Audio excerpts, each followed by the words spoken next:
All right, so now we're going to move on to the other side of the lifespan here. And Gagan Wigg's going to follow up with the talk on aging. I'm Associate Professor, Behavioral and Brain Sciences at the University of Texas, Dallas.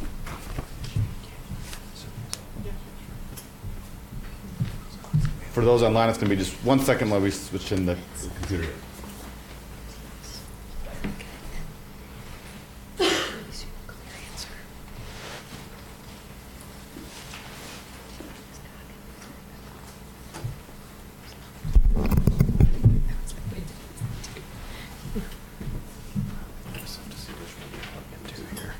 Yeah.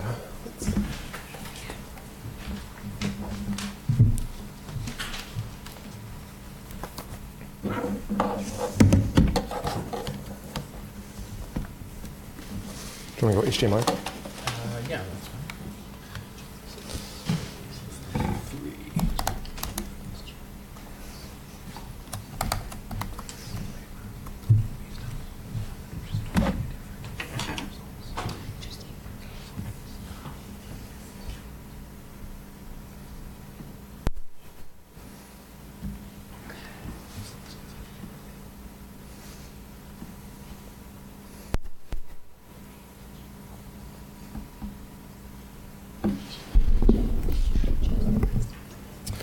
Okay, thanks so much for sticking around, and thank you to the organizers for inviting me. That was a great session. Ted, you set up my talk really nicely, so thankful for that. So yeah, I'm going to be focusing on the other side of development, aging. We've already had a nice introduction to some aspects of aging and health-related issues in the earlier sessions. And I think some of these points have been made, but I just want to remind us all of these points once more. The first is that even in the absence of disease, aging is associated with progressive changes in cognition. So to me, and I know to many others here, simply focusing on the endpoints, comparing younger to older adults isn't sufficient. The things that I think, some of the big things that we care about in terms of cognitive health decline, in this case cross-sectionally, but even longitudinally, from the 20s onwards. And second, there's a lot of variance, right? We've seen this multiple times today. Some people tend to age more gracefully than others. So in this case, we have longitudinal data demonstrating how perceptual speed declines within an individual over age.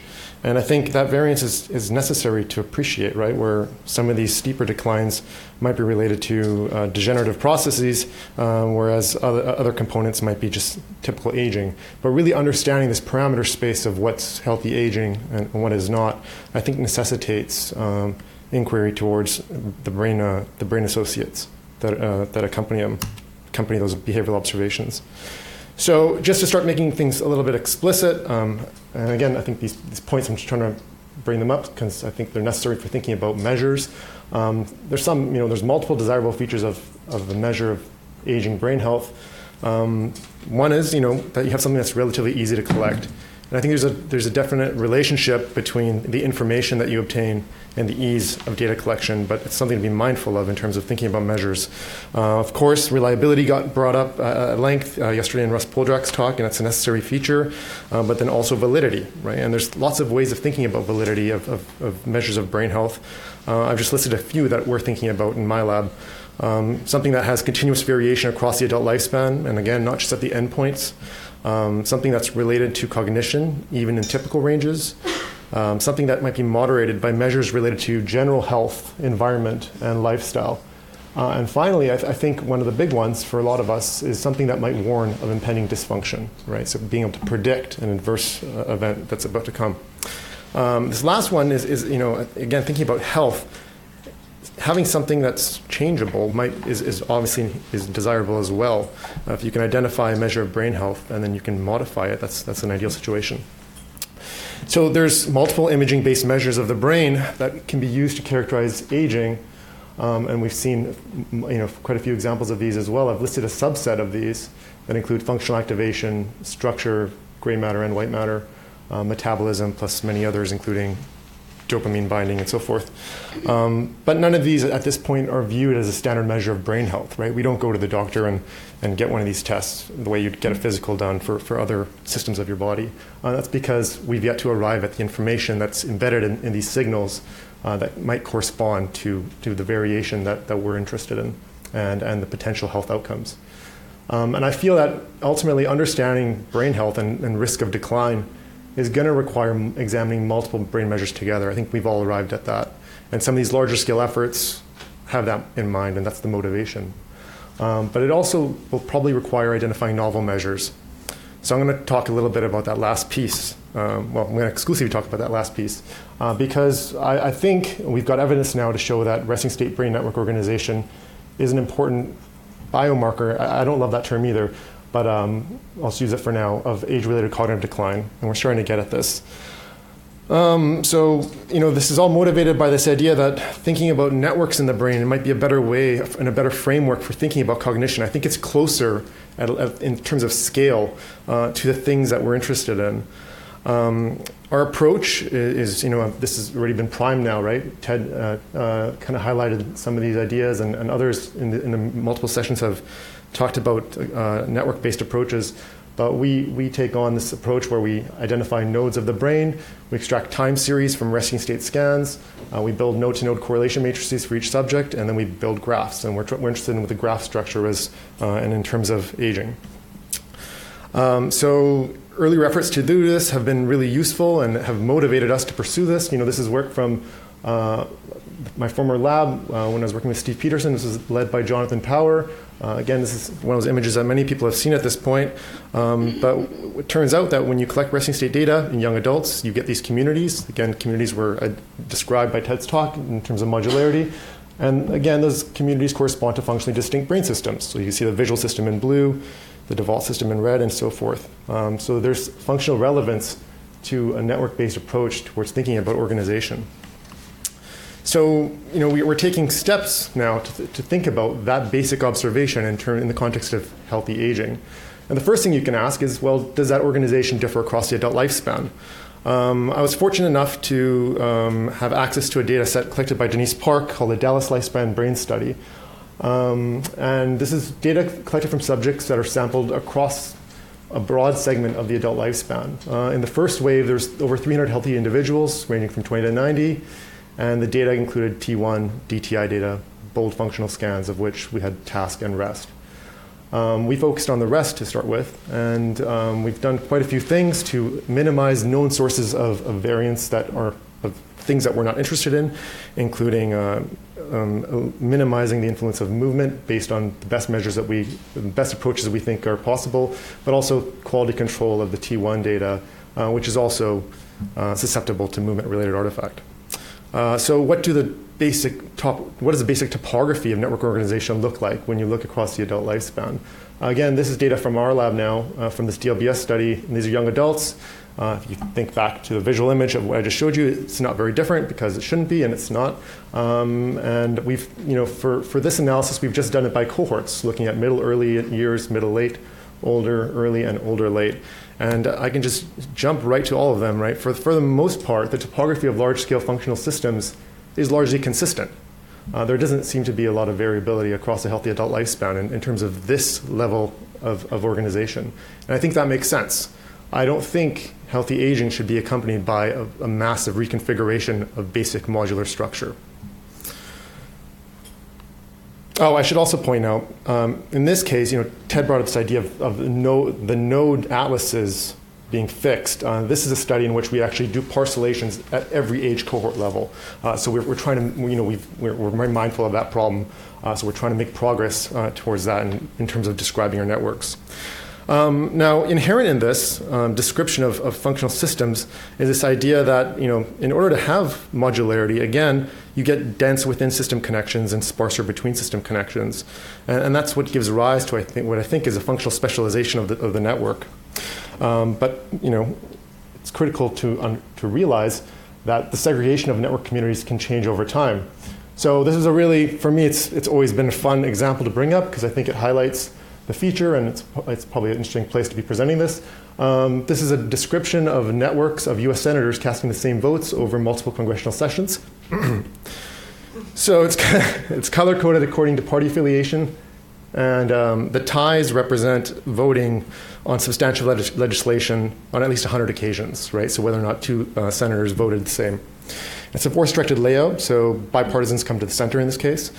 And you can see that over sessions in this time frame, there's been this segregation of the communities of party affiliations in terms of their voting behaviors. So this simple property is dynamic, right, over time. I think this is a really important quote. Well, it's an interesting quote. So I'll just read it out. It's from The Economist. Though America's political polarization has become a fact of life, it has never been seen so graphically as a diseased brain with few neural pathways between the two hemispheres. So this is funny, right? Usually we're using life as a metaphor for the usually we're using life as a metaphor for the brain, right? Like the brain's a computer, but here we're using the brain as a metaphor for life. So the idea here is that having no paths is bad, but having too many paths might be bad too.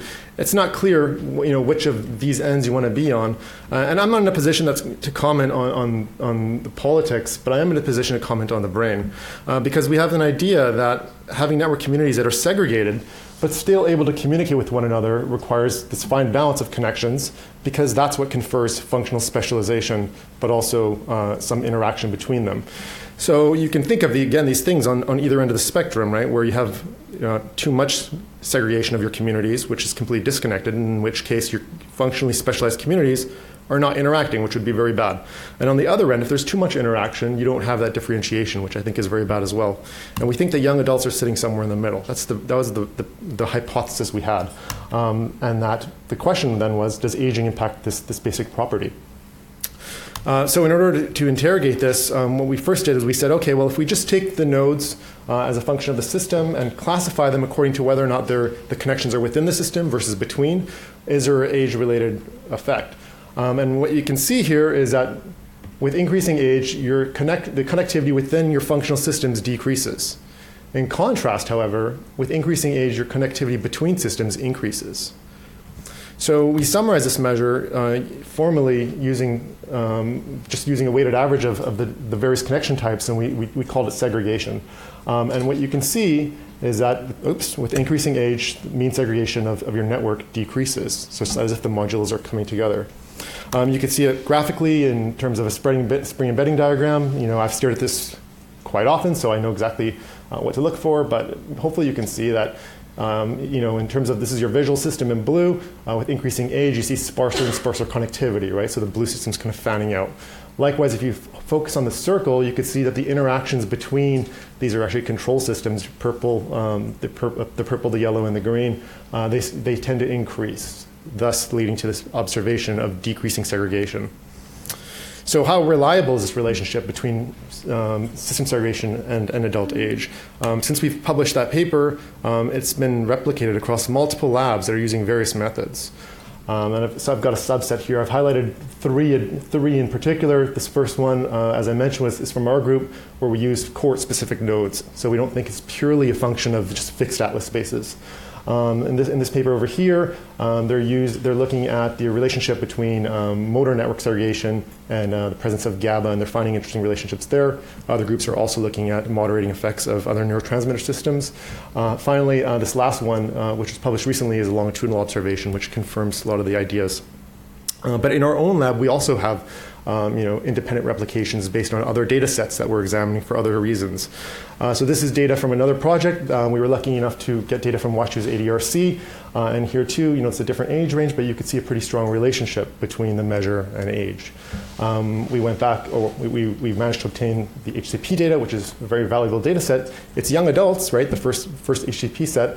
We were kind of surprised by this, but now even when looking at HCP, again, this is from 20 to 35 here, really tight band, and you can see it's not a massive effect, but it's there.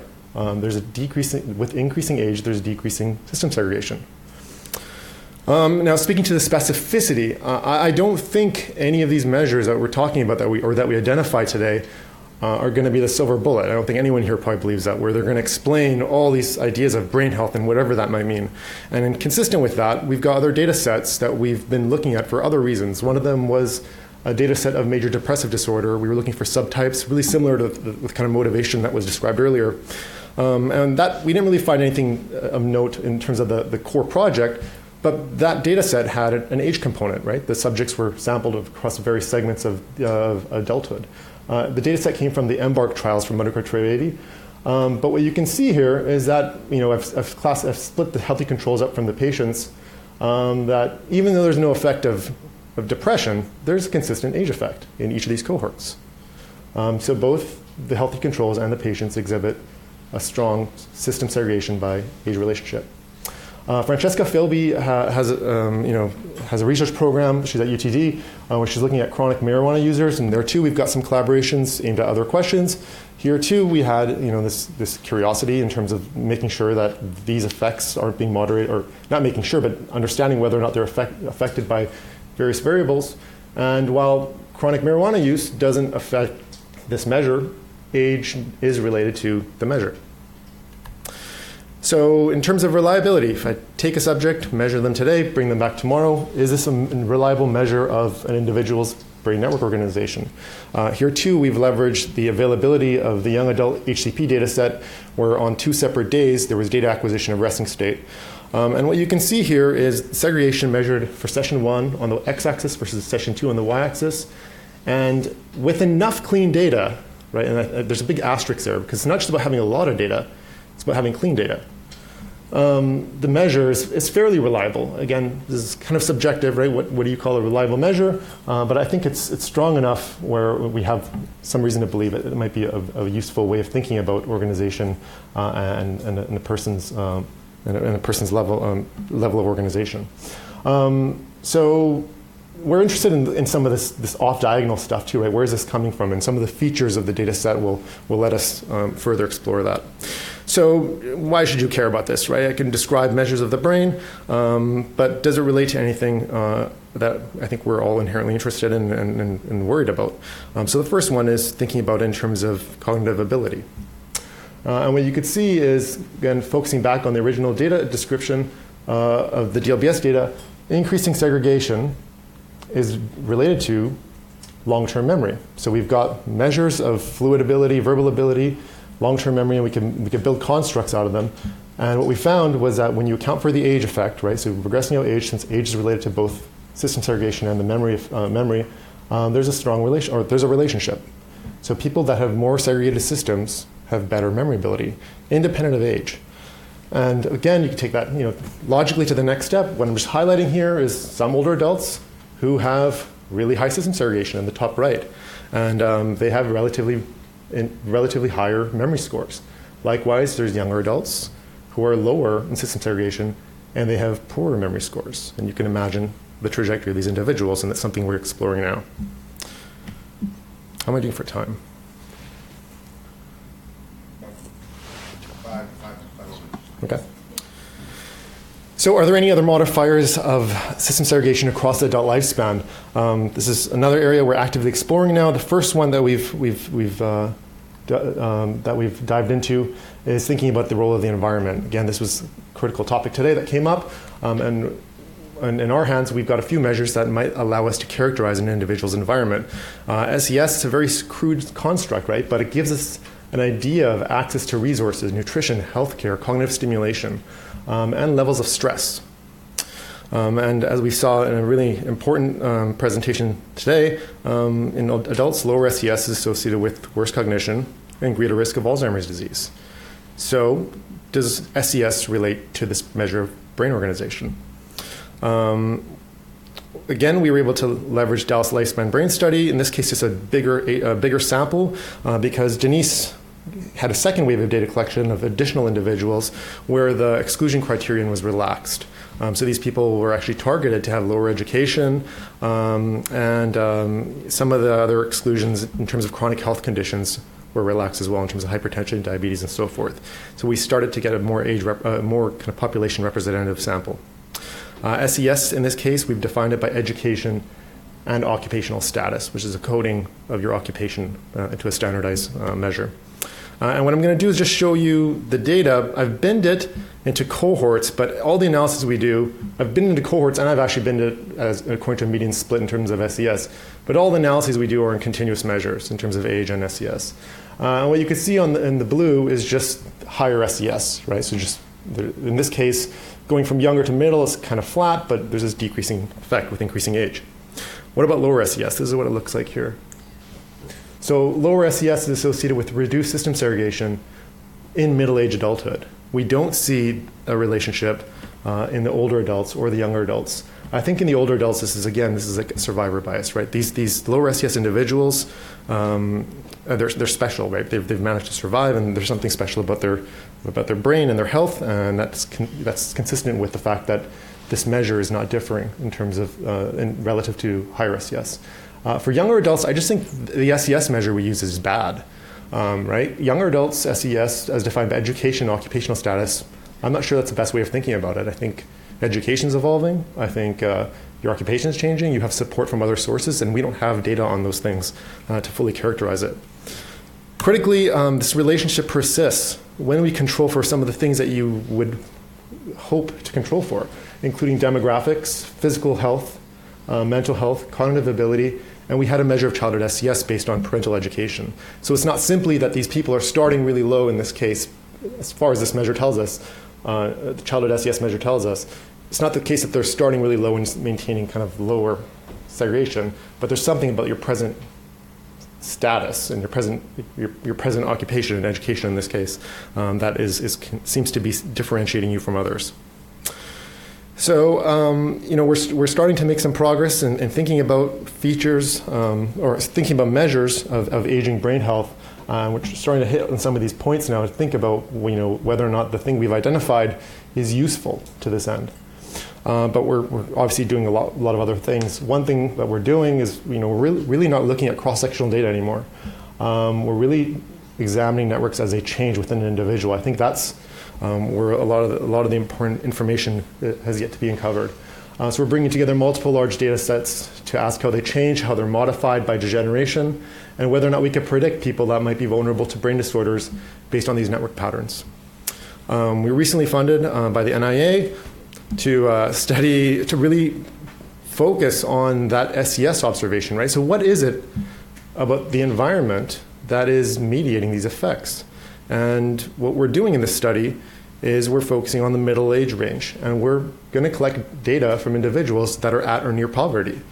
We're going to have longitudinal assessment of changes in network organization and cognition, but we're going to do really extensive characterization of health and lifestyle over time, both biological measures, survey-based measures, and other techniques.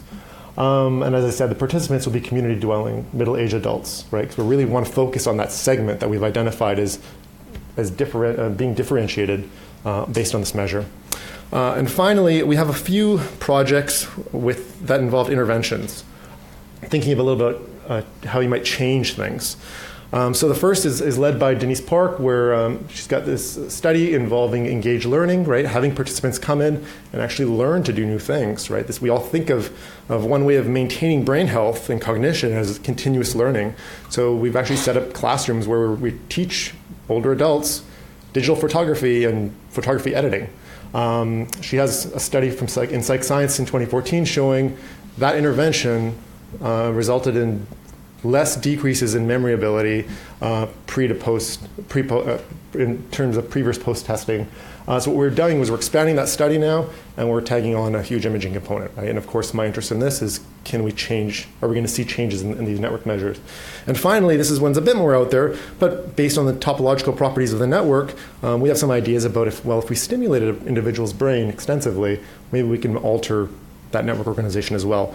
So we're doing this study where we're actually bringing individuals in, and we do extensive TMS at specific parcels defined on the individual based on their topology, and the outcome would be determining whether or not there's a change in network segregation as a function of stimulation location. So that's everything I have for you. These are my collaborators and research support. I want to particularly highlight Michaela Chan and Liang Han, who led some of the studies I described today. Thank you for your attention.